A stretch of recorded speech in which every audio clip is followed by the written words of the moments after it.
Joe Chiccarelli here at Sunset Sound, Studio One, where it's been my home for the last 10 years, producing, mixing, recording albums in this legendary space. The console in this room is quite unique sounding, and I don't think I've worked on a console outside of this studio that has this tone. I was stoked when I heard the plug-in, especially the ISO booth.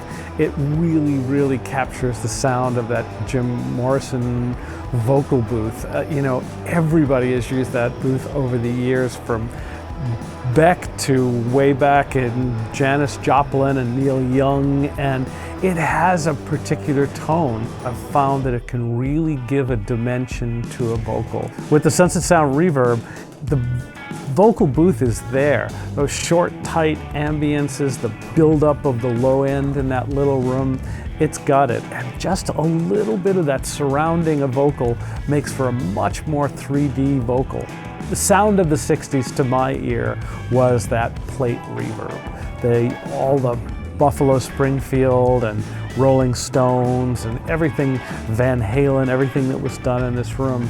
The reverbs that were used were mostly plates, and that is there in the plug-in, and it's usually best with a bit of pre-delay on it, but it works really well on everything from snare drums to trumpets to strings. It's a great tone.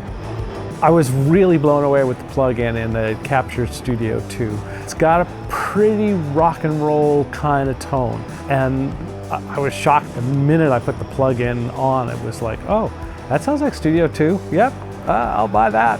And you could even use the vocal booth sound, because I believe that was the Runnin' with the Devil vocal booth, that the tape that's circulated of David Lee Roth in the booth warming up between verses, that's the sound. I've been using the plug-in of late, and I'm pretty blown away how it really captures the tone of the room. It's pretty magical, and in the presets that I'm going to create, one thing I'm going to do is kind of show you the little tricks that I have for the room. There's a lot that can be done with the plug-in itself, between changing the pre-delay just slightly, changing the dampening. I'm able to really electronically create the different tones of that room that I create by putting packing blankets or carpets, or taking all the sliding panels out. There's a lot of variations within the plugin. You know, we all record in our bedrooms or our garages or whatever room in the house we've tweaked out to make into a recording space, and that's all fine.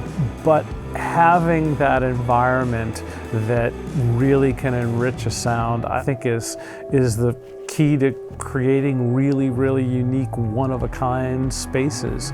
And as the record industry gets smaller, and we all start to work in our own spaces, which may not be the most ideal environments, having a plug-in like this that can bring some other different characters to your one sound that you may have at your home, it's a major plus to me.